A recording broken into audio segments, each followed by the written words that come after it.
So I'd like to start by introducing our next speaker.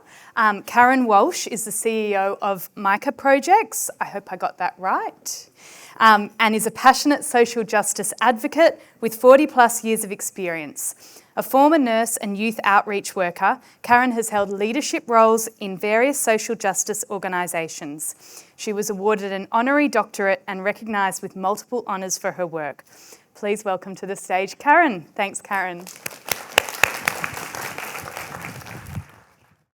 Good morning, everyone. I'd like to first acknowledge the traditional owners on the land we meet and all people with lived experience and each of our own experiences, because I don't think anything I share with you will be that new or original.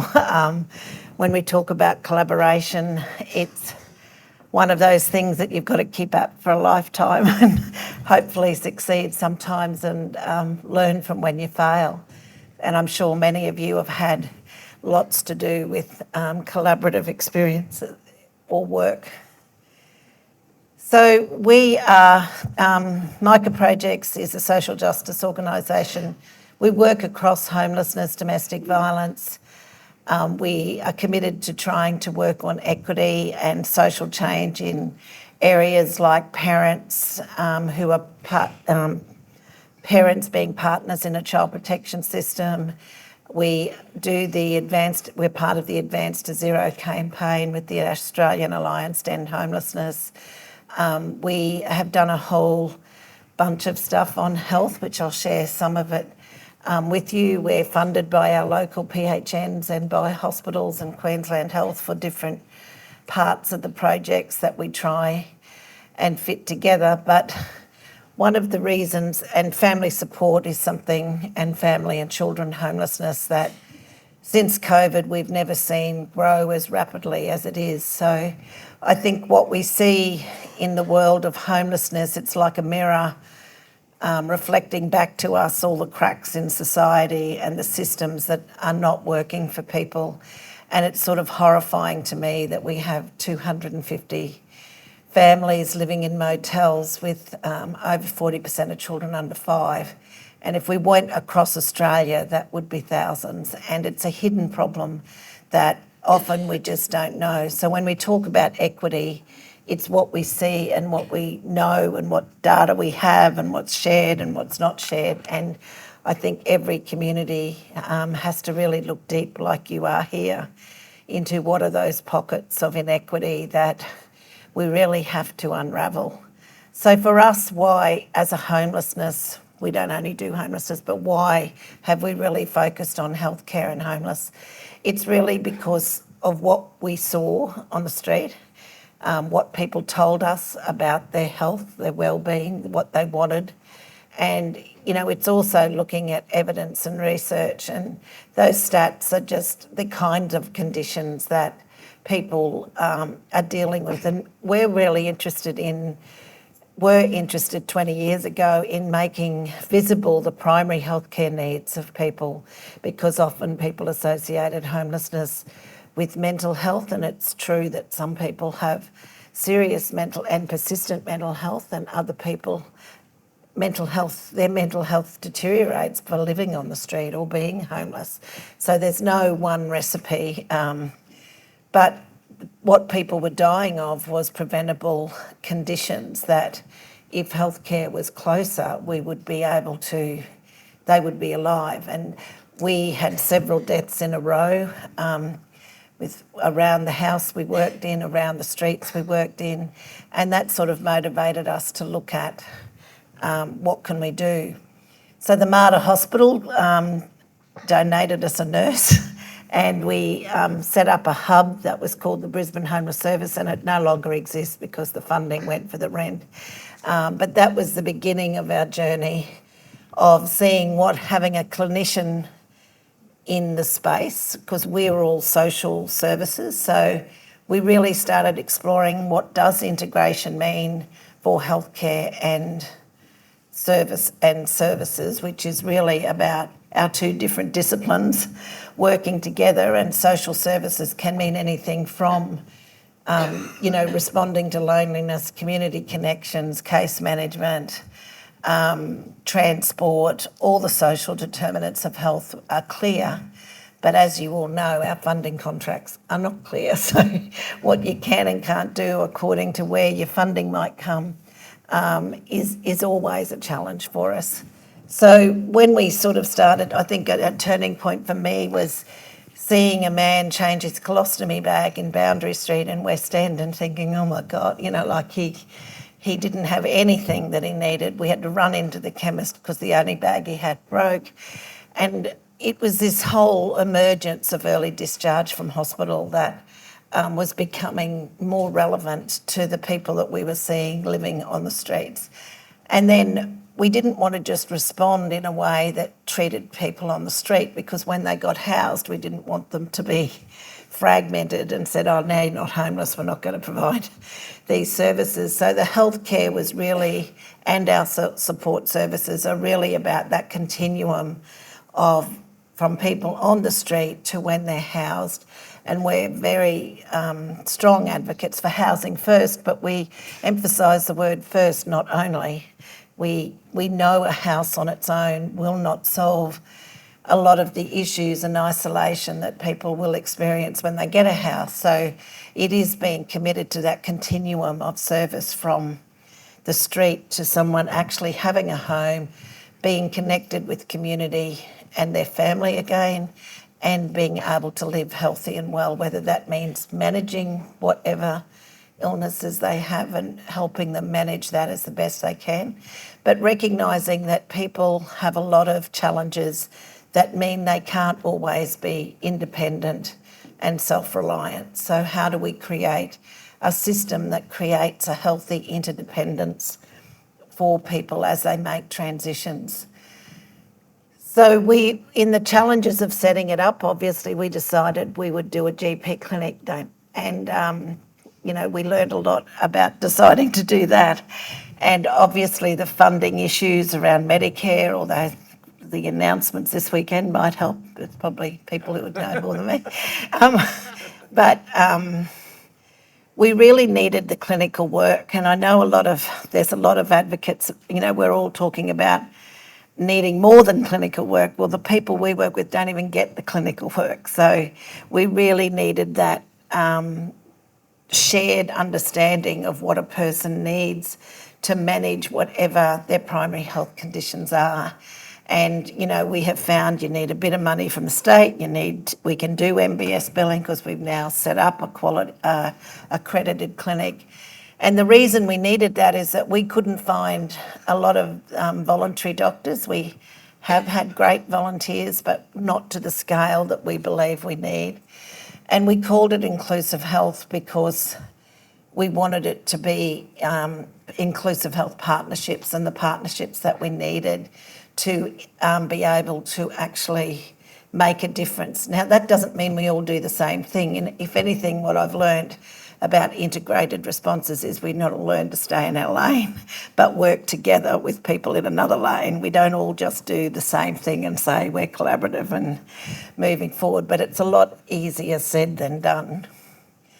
So we still struggle with all those funding things. I just thought I'd get it out of the way at the beginning. I don't have any magic answers to that, other than PHNs could fund people more, or we could get the Commonwealth and the states to agree more and stop passing the buck. But it's a big circle because it's about, who's got responsibility for primary health care, who has responsibility for preventive care, for mental health. All those debates go on. I don't need to raise them, you know them. But really, they're not going to solve the problem unless someone starts believing that investing in scale for integration, for the poorest and the most vulnerable and everybody else, we've just got to include them. We're not saying that it should be exclusive. We've got to do it for everyone in the community, but we can't leave people behind like we are. The rate of what people are being left behind is quite significant and growing all the time. Particularly with, we see people dying from things they just could have been prevented. So despite what the challenges are, what we've really tried to do is look at, where are my notes? I steal them. I stole them. Sorry.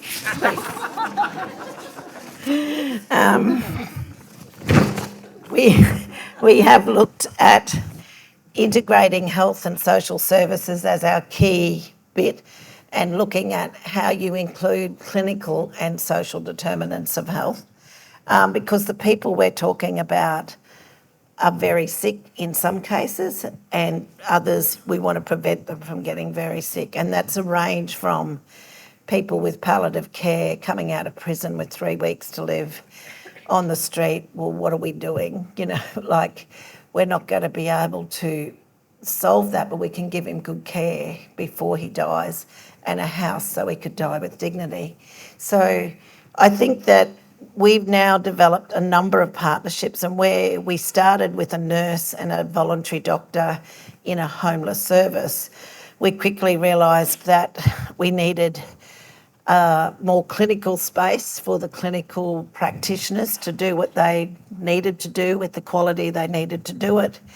And we had the opportunity to partner with a dental Buddhist compassionate community that has a foundation where they do voluntary dentists. And constantly when we had forums and meetings and met with people who were homeless, the dental work came up all the time, and the years on the waiting list. So with them, we formed a company as a subsidiary company to create the Inclusive Health and Wellness Hub. And in that hub, we have dentists and GPs and allied health like acupuncture and massage and myotherapy and physio and podiatrists, because of the prevalence of trauma and people wanting access to some alternative therapies, which has proved a really good entry point, and people rave about those access to those services.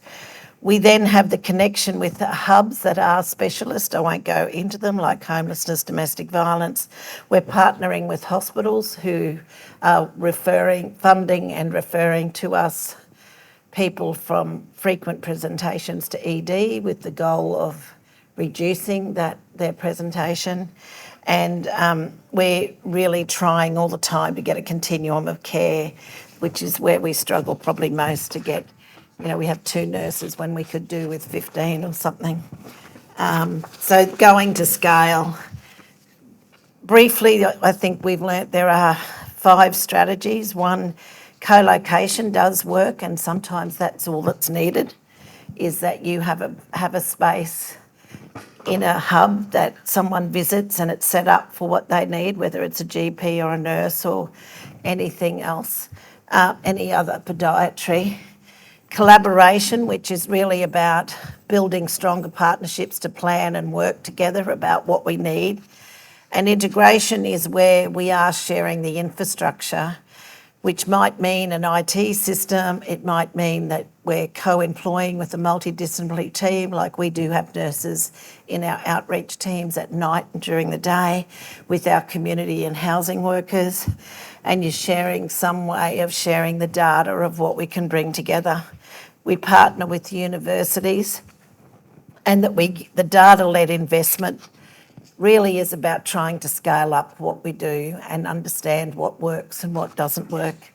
Each of those things are different, but when you put them together, it creates the network of partnerships that we need to achieve what our goal was, which was not only to respond to just individuals who presented, but to make a difference to the population of people experiencing homelessness in Brisbane. So I'll just quickly, how many minutes have I got? 1? So that's just a photo of our hub, where we do have the dental, as I mentioned, with the GPs and alternative therapies. Then we have collaboration on the street, where the casino of all places fundraised for us to get a mobile van and pay for a nurse to be on that van for 2 years. And we partner with the hospitals in terms of discharge planning and working with the hospitals around people who are homeless or vulnerable in their presentation.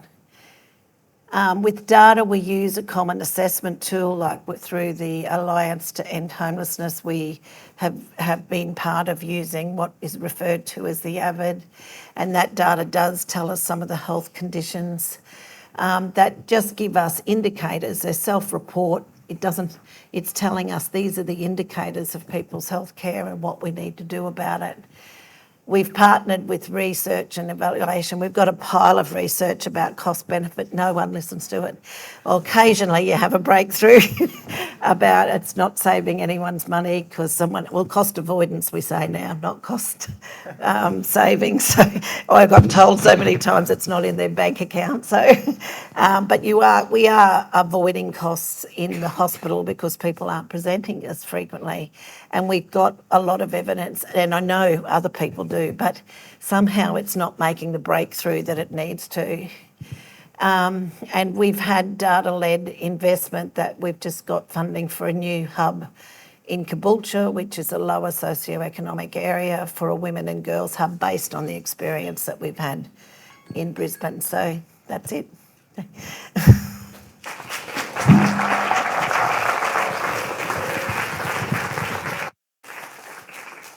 Thank you so much, Karyn. Thanks so much for that.